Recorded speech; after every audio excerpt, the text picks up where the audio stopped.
धन्यवाद सभापति महोदय। कभी सुदामा पांडे धूमिल जी ने कहा था कि एक आदमी रोटी बेलता है, एक आदमी रोटी खाता है, एक तीसरा आदमी भी है जो न रोटी बेलता है न रोटी खाता है, वो सिर्फ रोटी से खेलता है। वो तीसरा आदमी कौन है? मेरे देश की संसद मौन है। सभापति महोदय, वो भी क्या दिन थे जब संसद में देश का बजट पेश होता था तो देश की सड़कें ठहर जाया करती थीं। रेल बजट पेश होता था तो लोगों की उम्मीदें रेल के डिब्बों की तरह पटरियों पर दौड़ने लगती थीं। पूरा देश धड़कने रोक करके वित्त मंत्री और रेल मंत्री को सुना करता था। अफसोस, अब बजट पेश हो जाता है, मीडिया चैनल सरकार का महिमा मंडन करते हैं और बेचारी जनता बजट के आंकड़ों के शब्द जाल में उलझी हुई महीनों बाद समझ पाती है कि उसका तो फिर से कट गया। सभापति महोदय, पिछले 2 साल अमृतकालीन बजट पेश किए गए और इस बार एक नई शब्दावली गढ़ी गई है, तुष्टीकरण बनाम संतुष्टीकरण का बजट। सभापति महोदय, सुनने में कितना अलंकारिक लगता है ये शब्द। सोच रहा हूं देश की वित्त मंत्री और प्रधानमंत्री जी से पूछूं कि आखिर किसकी संतुष्टि? जिस बजट में मनरेगा के लिए 1 रुपए की बढ़ोतरी ना हो, वही पुराना 86,000 करोड़, जबकि पहले ही 9,754 करोड़ का घाटा हो, जिस मनरेगा से करोड़ों मजदूरों के घर में चूल्हा जलता हो, उस मनरेगा में काम करने वाले गरीब मजदूरों के लिए अगर आपके खजाने से 1 रुपया भी इजाफी नहीं निकल सका तो भला कौन संतुष्ट हुआ साहब? इस देश का गरीब मजदूर या आपके उद्योगपति दोस्त? वो जो महाराष्ट्र में लोकसभा और विधानसभा के बीच में 40 लाख मतदाता बढ़ाए गए थे, अरे उन्हीं के लिए मनरेगा का थोड़ा सा बजट बढ़ा देते। क्या उसमें मनरेगा का एक भी मजदूर नहीं था? 40 लाख लोगों में सारे के सारे 12 लाख की छूट वाले से आगे के लोग थे। सभापति महोदय, कल जब वित्त मंत्री जी देश की संसद में भाषण दे रही थी तो वहां मुंबई में कोई गरीब इंसान जब अपनी जेब टटोल करके अपनी मोटरसाइकिल में 1 लीटर पेट्रोल भरवा रहा था तो उस पेट्रोल की कीमत थी 103 रुपया प्रति लीटर। आखिर इतना महंगा पेट्रोल डीजल खरीद के कौन संतुष्ट हो रहा है? इस देश के गरीब लोग या फिर सरकार के चहेते धन्ना सेठ?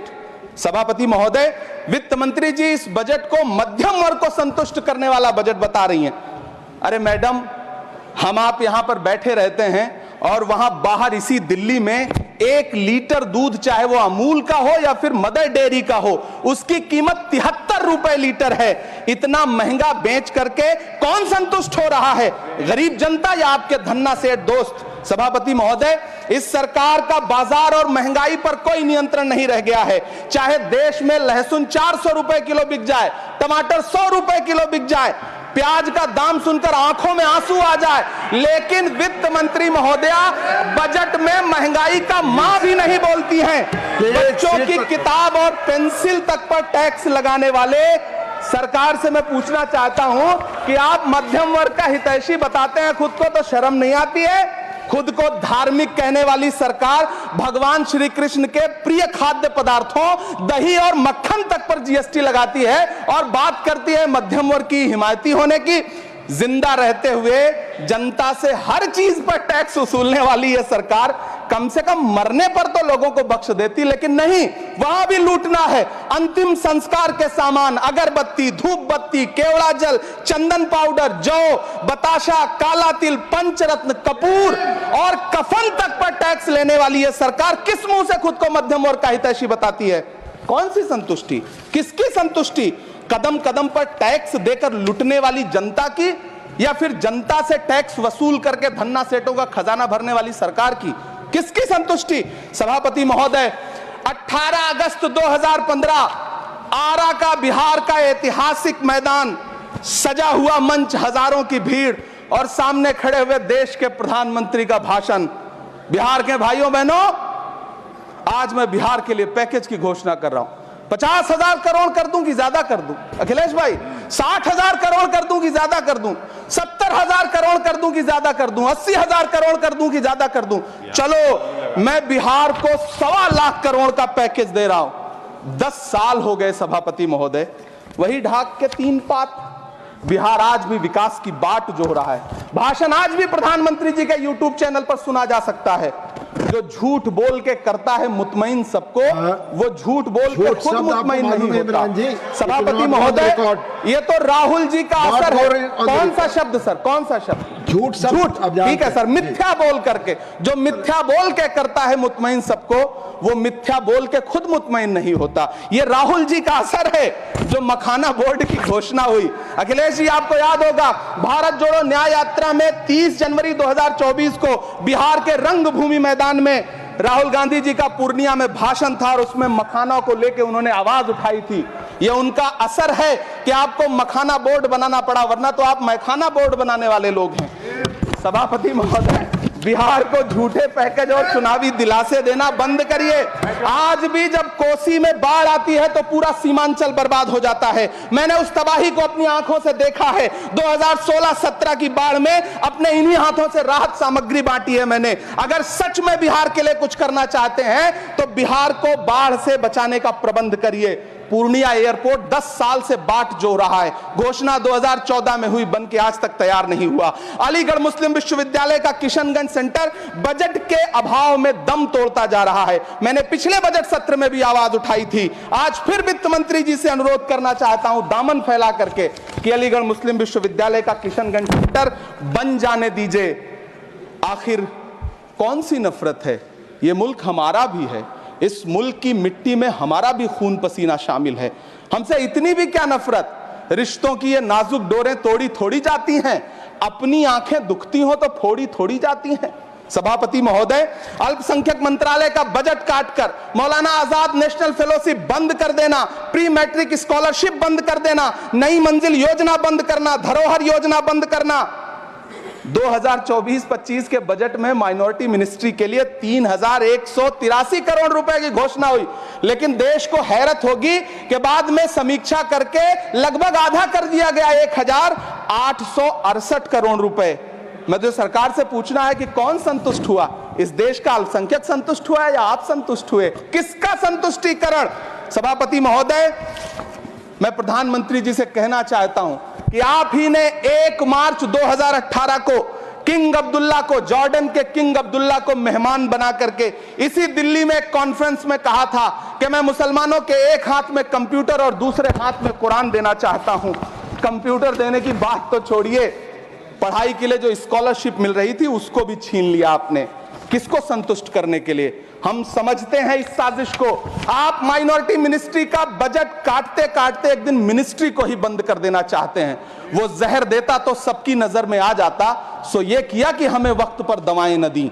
सभापति महोदय, मैं तो वित्त मंत्री जी से पूछना चाहता हूं आपके माध्यम से कि शायद आपको पता ही नहीं है कि गृहस्थी चलाने वाली एक गृहिणी की मुश्किलें क्या क्या होती हैं। आपने कभी सोचा भी नहीं होगा कि जब वो किचन में सब्जी बनाने के लिए कढ़ाई में तेल डालती है तो उसके साथ उसके आंसू भी गिरते हैं। सभापति महोदय, शायद उन्हें पता भी ना हो कि एक छोटी सी गाड़ी और एक छोटे से फ्लैट का EMI भरने के बाद इस देश का एक गरीब इंसान जब अपने बच्चों की फीस भरने के बारे में सोचता है तो उसे कितनी खुशियों का गला घोंटना पड़ता है। शायद उनको पता भी नहीं है कि फसल बेच करके बिटिया की शादी का सपना सजाने वाला किसान जब अपनी फसल बर्बाद देखता है तो कितनी रातें सो भी नहीं पाता है। सभापति महोदय, शायद वो कभी इस पीड़ा को समझ ही नहीं पाएंगी कि परिवार के किसी एक सदस्य को कैंसर जैसी बीमारी हो जाए तो घर और जमीनें गिरवी रख उठती हैं लेकिन इलाज नहीं हो पाता। सभापति महोदय, इसी देश की संसद में कभी स्वर्गीय सुषमा स्वराज जी ने कहा था कि जब देश की करेंसी गिरती है तब देश की प्रतिष्ठा गिरती है। एक तरफ कोलंबिया जैसा छोटा सा देश और उसके प्रधानमंत्री गुस्तावो पेत्रो खड़े हैं जो कोलंबिया के नागरिकों को हथकड़ी लगाकर लाने वाले जहाज को अमेरिका बैरंग वापस लौटा दे रहे हैं, और दूसरी तरफ हमारे प्रधानमंत्री जी खड़े हैं जो बेड़ी और हथकड़ी लगा करके लाए गए बेटों के अपमान पर एक शब्द नहीं बोल रहे।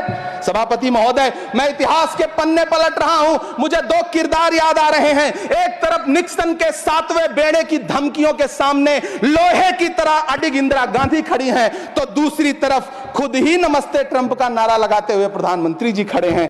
मेरे कानों में सुषमा स्वराज जी की आवाज गूंज रही है।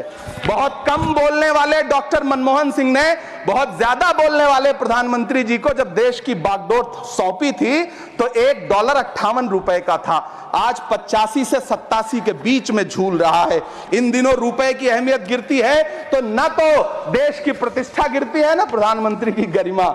जिस देश में 80 करोड़ लोगों को 5 किलो राशन के लिए कतारों में लगना पड़ता हो, उस देश में यह सरकार 12 लाख तक के टैक्स न लेने के लिए अपनी पीठ थपथपा रही है। हुकूमत इस कदर आवाम पर एहसान करती है, ये आंखें छीनती है और चश्मे दान करती है। सभापति महोदय, महाराष्ट्र का भिवंडी हो, मालेगांव हो, इचल करंजी हो, यूपी का बनारस हो, मुआयमा हो, मुबारकपुर हो, रांची का छोटा नागपुर हो, बिहार का भागलपुर हो, हर जगह बुनकरों की उम्मीदें तोड़ रही हैं, लेकिन इस सरकार के पास उनके लिए कुछ भी नहीं है। मुरादाबाद का पीतल उद्योग, कानपुर का चमड़ा उद्योग, सहारनपुर का लकड़ी उद्योग, फिरोजाबाद का चूड़ी उद्योग, अलीगढ़ का ताला उद्योग, सब सरकारी प्लानिंग से तबाह हो रहे हैं।